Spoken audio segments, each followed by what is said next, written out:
வணக்கம். நீங்க அனுப்பியிருந்த 2 குறிப்புகளும் ரொம்பவே சுவாரஸ்யமா இருந்துச்சு. ஆமா.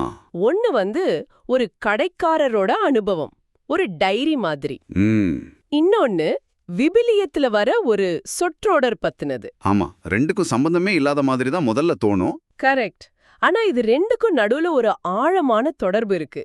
அத கண்டுபிடிக்கிறது தான் இன்னைக்கு நம்மளோட ஒரு விரிவான அலசல். சரி, பேசலாம். முதல்ல அந்த கடைக்காரரோட அனுபவத்துக்குள்ள போலாம். அவர் தன்னோட நாள சங்கீதம் 51:2 சொல்லி ஆரம்பிக்கிறார். ஆமா, அந்த வசனம் என் அக்கிரமம் நீங்கும்படி என்னை கழுவி என் பாவம் நீங்க என்னை சுத்திகரியும்னு சொல்லும். ஆமா, அதாவது ரொம்ப ஒரு பணிவான மனநிலையில கடவுளோட அருளை தேடிதான் அந்த நாள ஆரம்பிக்கிறார். ஆனா சூழல் அவருக்கு சாதகமா இல்ல. 28,000 ரூபாய்க்கு வியாபாரம் பண்ணிருக்கார். நிச்சயமா.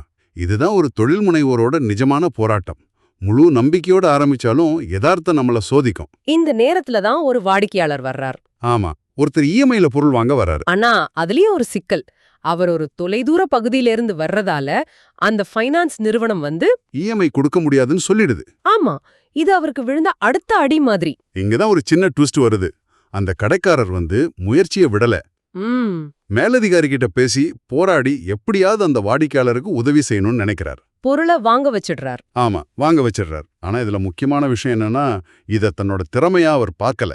அவர் என்ன சொல்றார்? கடவுளோட கிருபைன்னு சொல்றாரு. அப்போ இது வெறும் வியாபார பரிவர்த்தனை இல்ல, அது அவரோட நம்பிக்கையோட ஒரு வெளிப்பாடா மாறுது. சரி, அந்த ஒரு விற்பனை மூலமா ஒரு வழியா சமாளிக்கிறாரு. ஆனா அவரோட குணத்தை உண்மையா சோதிக்கிற சம்பவம் ராத்திரி தானே நடக்குது. ஆமா, ராத்திரி ஒரு வாடிக்கையாளர் வர்றாரு. அவர் வாங்க வந்த பொருள் நம்ம கடைக்காரரோட கடையில விலை அதிகம். இங்கதான் எனக்கு ஒரு கேள்வி வருது. வியாபார ரீதியா பார்த்தா இது ஒரு தற்கொலை முயற்சி மாதிரி தெரியலையா? தன் போட்டியாளரை சிபாரிசு பண்றது. நீங்க கேக்குறது சரிதான்.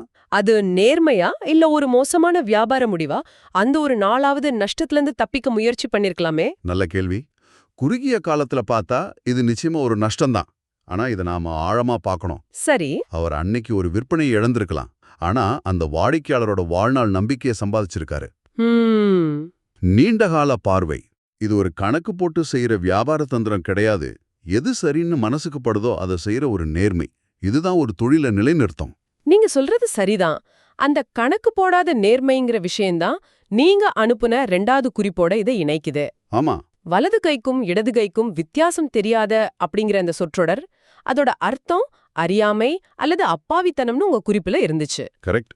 அதுக்கு பின்னால ஒரு ஆழமான கதை இருக்கு. யோனா புத்தகத்துல நினிவேங்கிற பெரிய நகரத்தை அழிக்க கடவுள் முடிவு பண்ணுவாரு. ஓ, ஆனா அப்புறம் தான் முடிவை மாத்திக்குவாரு. ஏன் தெரியுமா? ஏன்? வலது கைக்கும் இடது கைக்கும் வித்தியாசம் தெரியாத 1,20,000 பேருக்கும் மேல அந்த நகரத்துல இருக்காங்க.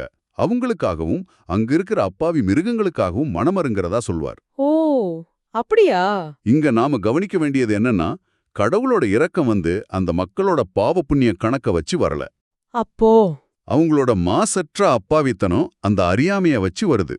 இப்போ இத அந்த கடைக்காரரோட செயலோட பொருத்தி பாருங்க.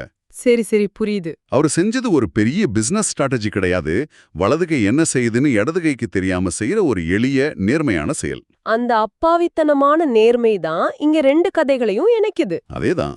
அப்போ இந்த 2 குறிப்புகள்ல இருந்தும் நமக்கு கிடைக்கிற ஒரு பெரிய புரிதல் என்னன்னா, ஒருவேளை இன்னைக்கு உலகத்தோட மிகச்சிறந்த வியாபார உத்திங்கிறது பெரிய MBA புத்தகங்கள்ல இருந்து வர்றதில்ல. அது ஒரு குழந்தையோட அப்பாவித்தனமான நேர்மையிலிருந்து வரலாம், இல்லையா? நிச்சயமா. இதுதான் உங்களுக்காக நாம விட்டு செல்ற ஒரு சிந்தனை.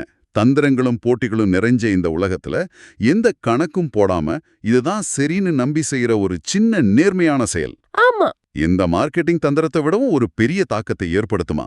இதை நீங்க யோசிச்சு பாருங்க.